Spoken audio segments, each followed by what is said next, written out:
Hi, we are Group 8. This is our final presentation for analysis and redesign of manual grain mill. So our product, a manual grain mill, is a hand-operated device used to grind whole grains into flour or meal. It uses hopper, adjustable burrs, and a crank handle to let users make fresh, custom-ground flour at home. Our primary customers are household cook, home bakers, health-conscious shoppers. Secondary customers are small bakeries, outdoorsmen, campers, cooking schools. The global market is about 4 million units per year, while our projected annual production is around 120,000 units. This is the exploded view of our product. An analysis of the model shows that it contains 10 parts. It is all mentioned in the slide here. Our fast diagram shows that the core function of the device is to produce flour. This is done by containing the grains, grinding them into the burrs, crushing them, and then dispensing the flour. Users can adjust pressure and coarseness to control the texture. The device also supports convenience, enables feeding, pleases senses, and enhances dependability. Overall, these functions work together to deliver efficient, safe, and user-friendly flour production. This is a functional component mapping matrix which helps identify which components are functionally critical. Like for example, if you take hopper, the different functions that it supports are it contains grains, guide grains, enable cleaning, enable feeding, enhance aesthetics, prevent injuries, and so on. Different components have different functions, and all of this is mentioned in the mapping matrix here. Product family design. Keeping the two customer groups in mind and analyzing the fast diagram, most functions remain consistent between the primary and the secondary customers. However, slight modifications are made to accommodate user preferences, as shown in the function differentiation table. The major differences arise in containing the grains and enhancing aesthetics and stability to suit the secondary customer group. To support this differentiation, the hopper and the handle grip modules are adjusted in size and design. We designed two variants that cater to different customer groups. The standard version focuses on everyday home purposes, while the tall hopper variant supports higher batch capacity. Aesthetic differences such as color option enhance user appeal, as well as the texture surface makes for a better grip. These changes required minimal component redesign because we maintained identical interfaces for both the variants. This is a product family assembly diagram. Our redesign assembly sequence delays differentiation until the end of the process. By assembling the hopper and handle grip last, we minimize early branching and reduce total manufacturing cost. For the DFA manual assembly, first of all, we present our initial design for our manual grinder, where the assembly efficiency is around 37%, the total assembly time is 203 seconds, and the total cost for a fully assembled grinder manual is $31.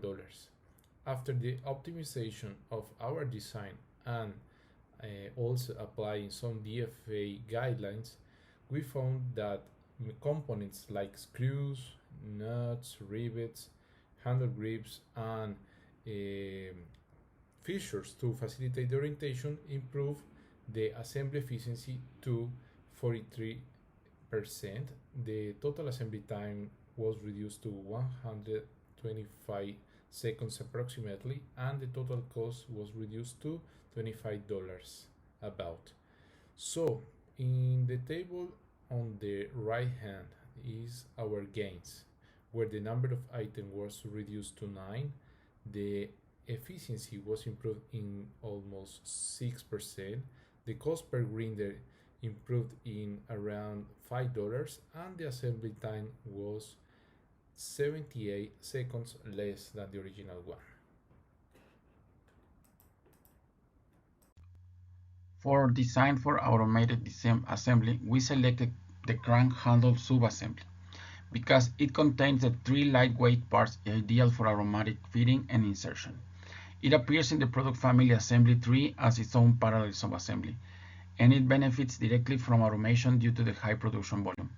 We will review why this assembly was selected, how it was redesigned, and how assembly cost and handling time improved after redesign. Using the functional mapping, the crank handle subassembly supports key user functions such as torque application and safety. From the quad report, we see that although the crank is high importance, the polymer handle part is low cost and high volume, making ideal for automation. The redesign follows classic DFA principles such as reducing parts, making orientation easier, and adding geometric features that guide the parts automatically into position. These principles reduce insertion difficulty and handling time.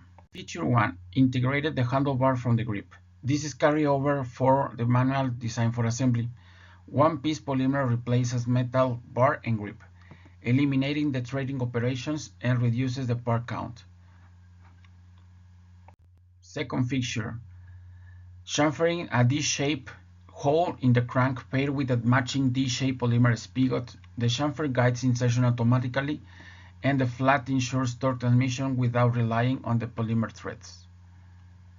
To calculate the improvement, we will use the formulas for the automated assembly. The first assumption will be the FJ, the feed rate. Considering the 120,000 pieces yearly, we will obtain 1 pieces per minute. With the formula, we obtain a cost of $11,079, and after the redesign, we obtain a 3% improvements, which represent $38,800 yearly. For this slide, we looked at different plastic manufacturing processes that could work with polypropylene, which is the material we chose for our handle. We compared each method based on how well it could handle the shape, mass, section thickness, tolerances, surface finish, and whether it makes sense for large batch sizes. We ended up going with injection molding because it checked off every box. It can handle the hollow shape of the handle, it gives us good surface finish, and is ideal for high volume production. Some other methods like blow molding and 3D printing could technically work, but they either fall short in areas like tolerances or they aren't as efficient for mass production. On the right, you can see the 3D model of our redesigned plastic handle. It's hollow on the inside and shaped specifically with injection molding in mind. For this slide, we used DfM Pro to check how well our plastic handle design could be manufactured. One of the main things it recommended was adjusting the draft angle to make sure the part could be removed from the mold easily and making sure the wall thickness was consistent throughout. The overall length of our part is 113 millimeters, and the width changes from 34 millimeters at the top to 52 millimeters in the middle and 40 millimeters at the bottom. The volume of the part came out to about 172 cubic centimeters, and the wall thickness is 15 millimeters all around, which DfM Pro said was okay. We also designed a part with a plus or minus 0.25 millimeter tolerance, which is pretty standard. The surface finish for this product is non-critical. In the end, DfM Pro helped us to catch a couple things early. We were able to tweak the design to be more mold-friendly without changing the overall look or performance of the handle. For DfM Pro analysis, we selected two parts. One is mill head, which is a part of platform, and another one is hopper, which is a part of the module.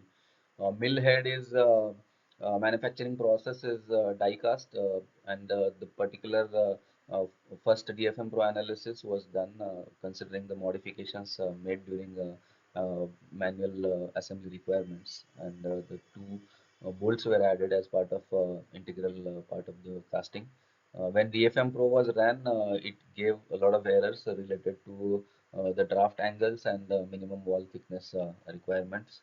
So those refinements were made, and then we ran the DfM Pro again with the reduced recommendations.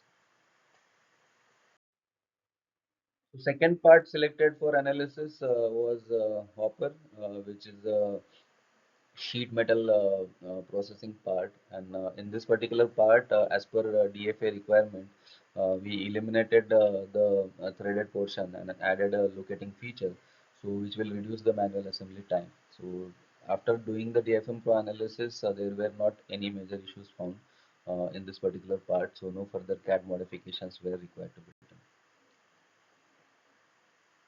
Thank you.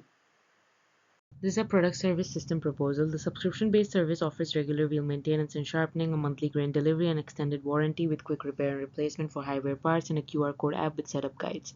Together, these features extend product life and reduce metal phase, decrease discarded mills and their manufacturing footprint, support local grain sourcing to cut transport emissions, and reduce overproduction by relying on service rather than extra hardware variants. For customers, the PSS lowers long-term costs by avoiding frequent replacement, leads to better grinding performance, more convenience, easy use, and higher product reliability.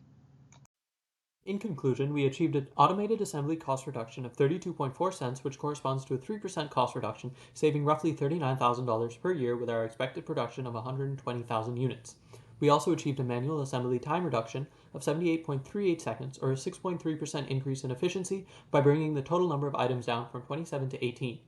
From the redesign, we have decreased the price of the hopper by 2 cents and decreased the total assembly cost by $5.49. A pro of our redesign is that our total number of parts has significantly decreased. Our total assembly time has also decreased by modifying the handle for guided and easy insertion. This means that we have achieved the design goals for our design for automated assembly. An improvement that could be made is to redesign our auger, which is a machined part, to decrease the per unit cost as it is currently our second most expensive part in our assembly. If we were to start over, we could make further optimizations to achieve general design improvements. This includes spending more time redesigning our parts to decrease the total cost as well as the manufacturing time. We could also focus our redesign so that we could decrease the number of parts purchased needed.